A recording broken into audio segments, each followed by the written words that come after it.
Hello everyone, welcome back to another video. So today we are out practicing here today. I'm just going to do a little quick video on a very important factor in golf, and that is our ball position. So what effect can it have, how we do to change it to hit different shots, and some faults that I commonly see when coaching that I see in other golfers as well. So first with ball position, I've got my 7-iron now. I always work, for me personally, I always work on, this is, the middle ball is going to be my normal ball position. 7-iron I have it one club head off the left heel, and then we take maybe two and a half club heads off this heel like that. So this one in the middle, and this I think was either Tiger Woods or his dad, and that's how he said. So that's my normal ball position. That's if I want the ball a little higher. Very rarely go on to that, that's usually when I'm in a bit of trouble, possibly wanting to loft the ball over something. And this one is a lot more common that I use when I'm trying to hit it a little bit lower, a little more of a controlled shot, usually into the wind, or it can be downwind as well when you're just trying to hit the ball your normal distance, because if it goes too high downwind it can start going and going and going, flying a lot of greens. So a lot of the common mistakes and faults that I see is the ball position too far forward, and that can be because when we get that ball forward on this left foot, you can still sort of feel like you're over the ball there.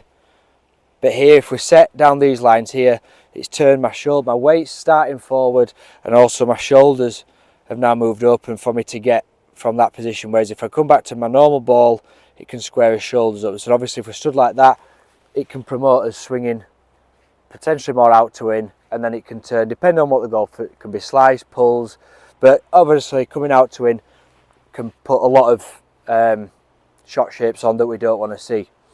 And then if we go too far back, and what I see with this one is a little bit of like when you're playing into the wind, the easiest thing to do is to back foot the ball because we want it low, but it's very easy then when you're back footed there, the club isn't coming round as quick. You know, that's normal, so we're going to leave it a little bit open potentially.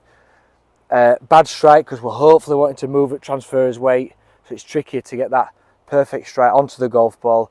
And usually what you see is an open club face and it goes to the right, well, right for right-handed golfers. A lot of the time, so for myself, when I'm playing these into the wind shots, you can do that, but then the body can sort of stop because you're trying to slow the speed down. And for me, I see myself whipping the hands through and I can pull it to the left. So that's when I'm hitting that shot that's further back, rather than going extreme to the back, we're just sort of just back of central like that.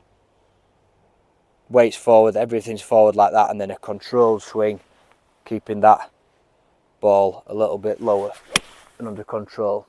And there it's just flown straight, but a lot lower than normal.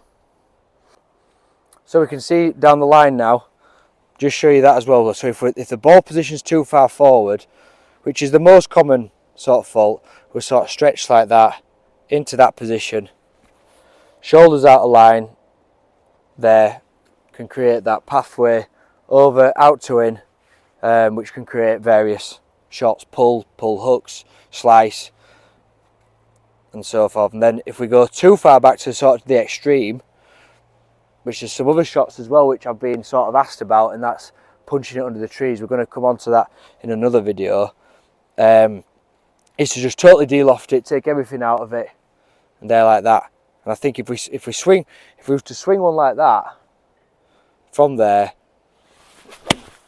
we can see it's just not the great strike, and it's just blocked.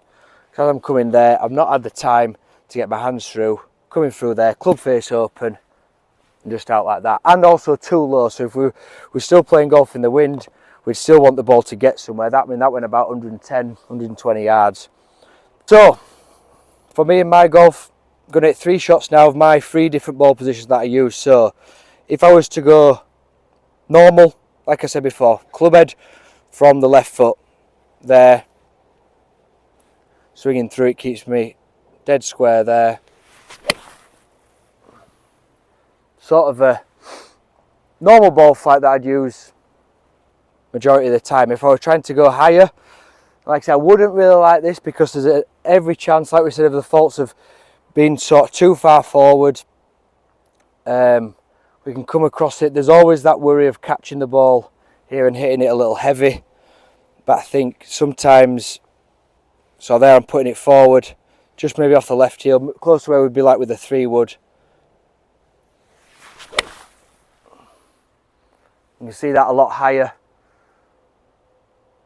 Not great strike, maybe a little bit thin, but usually, like I say, I use that if I'm trying to get over something, trying to gain extreme height. Say if we were coming over these trees, you needed it instantly there. And then on a day like today, we've got a bit of wind here, so they have a ball position. Might be a couple of club heads, but I'd just be putting it back of, just back of centre. There, everything's squared up, so I'm in front of the ball, hands are forward. They're trying to swing it a bit smoother. And that'd be a lot sort of lower, a lot more controlled into a wind. As you can see there, there's no movement because I'm keeping everything. So I've not gone like extreme there. There may be a place where, like I say, punching out the trees, but you've just got to be careful of your club selection for that.